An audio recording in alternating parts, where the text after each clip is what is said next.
Hey Chem Kids, Campbell here. In our first video on Chapter 6, we're going to talk about the periodic table and its organization. The first real strides that were made in organization of the periodic table was done by this guy named Newland. Newland found that when he arranged atoms in order of increasing atomic mass, he found that every eighth element was like the first element. So it was like you had these 7 elements that were different, and then all of a sudden the 8th element in atomic mass was just like the first, kind of like a musical octave.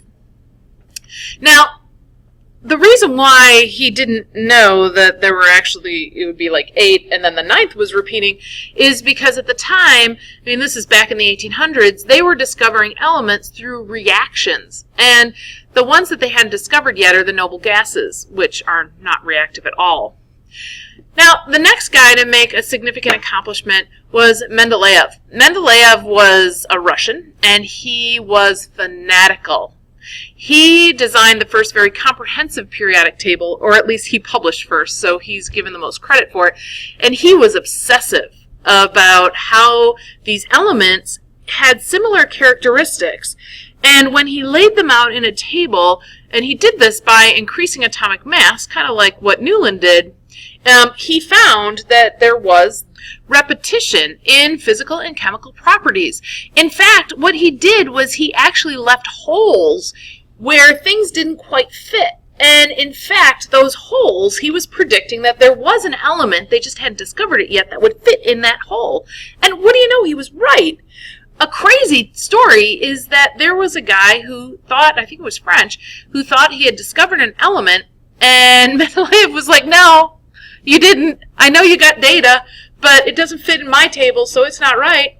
And guess what? Mendeleev was right. Crazy. Now, there is repetition in chemical and physical properties, and that's called periodic law. But if you look at the periodic table now, you'll actually see that it's arranged by atomic number.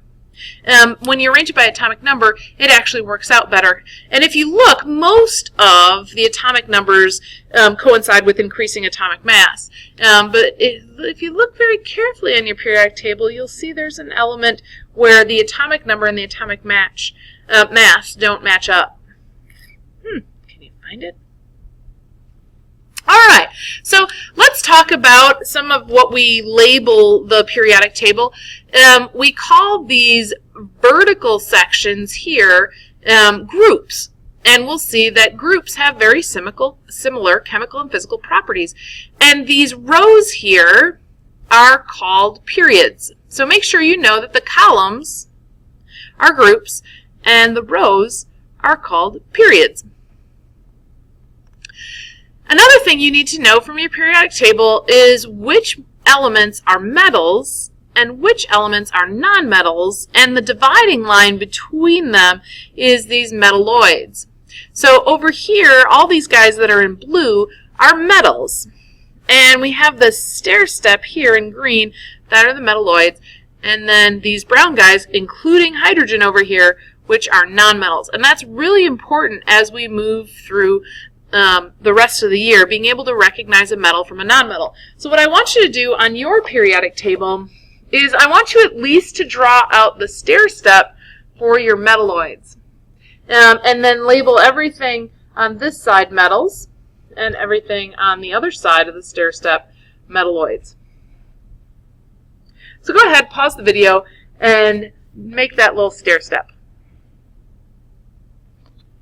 Now, one of the things that you're going to have to be able to do, which is why you need to be able to identify what's what, is not only for future units, but in this unit, I'm going to ask you, is lead a metal, a metalloid, or a nonmetal? And so you're going to have to be able to find lead on the periodic table, and it happens to be right here, and tell me, oh, well, that's a metal.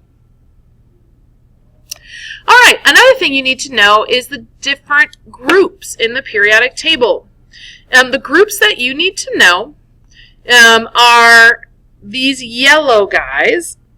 These yellow guys here. So you may want to color this column yellow with maybe a crayon or a highlighter and label this the alkali metals. The next column here is what we did in lab on Thursday. These are the alkaline earth metals. So you may want to color those maybe a light blue or something because you don't want to cover up the information in your periodic table, and label these the alkaline earth metals. All of these guys in the D block here are called transition metals. So if I ask you what is mercury, you better be able to look at it and say, oh, that's a transition metal. The other two groups that you need to know are this yellow, lighter yellow color over here. These are called the halogens. Fluorine, chlorine, bromine, iodine, acetane, those are all halogens, so mark those in your periodic table. And then this very last group here in the very end of the periodic table, those are the noble gases. So mark those. Those are the ones that you need to know, and I'm going to ask you questions like, what is sodium? And you're going to say, oh, it's an alkali metal. And what is argon? And you're going to go, oh, that's a noble gas. So make sure you label those on your periodic table. Now, one thing about elements within a group, remember groups are the columns, is they have the same number of valence electrons. Remember that when we did the dot structures in our last unit, we looked at the very top, the number on the top, and that told us how many valence electrons there were, right? First column had 1, second had 2, and it's the valence electrons that are involved in the reactions, and so that's why things in the same column have the same physical and chemical properties. So for example, sodium is like lithium, which is like rubidium, which is like cesium, which is like francium. All of those are alkali metals, and they're all really reactive. We're going to actually watch a video about that in class. So everything within a group has very similar properties, and it's due to the fact that they have the same number of valence electrons. Valence electrons, like I said, are involved in reactions. But they're also involved in bonding. So when we join elements together to make chemical compounds, it's the valence electrons that are coming together. Now, when they come together, what's interesting is they're actually trying to make an outer shell. And an outer shell, if we're just talking about the S and the P block stuff, not the D block, when we add S and P, right, 2 plus 6, we get 8. Now, what group has 8? Well, on your periodic table, right, those are the noble gases. And the noble gases are the most stable. So they don't react at all, and that's why it took them a while to find them. And the thing is that for an atom to be stable, it needs 8. And so all of our atoms want 8. I say that they have noble gas envy. They all want to be just like that. So what happens, and we have this thing called the Octet Rule. So make sure you know that the Octet Rule says that atoms will gain, lose, or share electrons so that they can get 8 valence electrons in that S and P orbital. So the only ones that are an exception to that are hydrogen and helium. Hydrogen and helium, right, they're in the very first energy level, so they can only have 2. So they can't get 8, or they could have 0.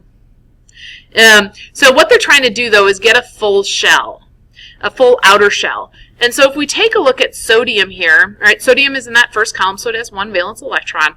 It's got a lonely 1 valence electron out here. And if we look at something like chlorine, which is in the second last column, right, that's one of the halogens, it has 7 valence electrons, so it's just missing 1. Now, the goal is to get a full outer shell. So what happens is sodium will give its 1 electron to something like chlorine. So if the electron moves to here, then this shell is gone, and now I just have this blue outer shell here, level 2, that's full. And sodium's happy. And that's why sodium becomes +1, because it loses 1 electron, so it can gain this full outer shell. Or be left with, not really gaining an outer shell, but left with 1 full outer shell. And chlorine always is -1 because it always gains 1 electron, so it can get to 8. And then it's like a noble gas, and so that's why chlorine's always -1. So remember that when we talked about ions before, we said they have an unequal number of protons and electrons. Remember, protons are given to us by the atomic number, but electrons, it depends. And the reason why we went and labeled those +1, +2, +3, and then -3, -2, -1 on our periodic table a couple units ago is because that's how they get to a full outer shell. Now, anions, remember, are atoms that gain an electron and become negatively charged. And you'll notice that those are the ones that are over on this side of the periodic table, right? Because they're closer to being 8, so it's easier to gain electrons to get to 8. Whereas cations lose electrons to become positively charged. And cations are on this side of the periodic table, right, because they're farther from 8. So for them, it's just easier to lose an electron to get a full outer shell. So remember that anions are negatively charged, and they gain electrons. Cations are positively charged, and they lose electrons. Now, gaining or losing depends upon, like I said, how they get to 8. So when we labeled our charges, that I guess that was our second unit, that first column was +1 and the second was +2. Those are actually got a name. They're called oxidation numbers. So this is +1, that's +2, this is +3. Now, this would be called +4, but there's really nothing in here that does that, right? It's halfway to 8. So does it lose? Does it gain? In fact, it actually shares because that's just easier. And then we have -3, -2, -1, and then this guy doesn't have a charge, right? It's at 8. It doesn't need any electrons. It doesn't want to give any electrons, so it doesn't do anything, and that's why it took them so long to find. They're just hanging out, not reacting. They're pretty cool. But the reason why we have +1 here is because if they lose just 1 electron, they're going to have a full outer shell. And beryllium, right, this column here are alkali metals, right, they lose 2 because, you know, losing 2, oh, big deal, right? I lose 2, I get a full outer shell. Same thing with +3, right? +3, it's easier to lose to get to a full outer shell than it is to gain. And then when we get to here, right, it's easier just to gain to get to 8. So these, if they gain 3 electrons, right, 1, 2, 3, they'll get to 8. And here, if I gain 2 electrons, right, 1, 2, I'm at 8. So it's all about the number 8. That sounds like a Sesame Street song. All right, so remember what kind of elements form cations? Remember, those were the metals, right? They're the metals here. They're on this side of the periodic table, and it's easier for them to lose electrons in order to get a full outer shell. So they just kiss that outer shell goodbye. Which elements tend to form anions? Those are my nonmetals, right? The guys over here, because they're already getting close to 8. So they just take on some more electrons so that they can get to 8, because everybody wants to be a noble gas. Who doesn't want to be noble? All right. Hope you enjoyed today's video.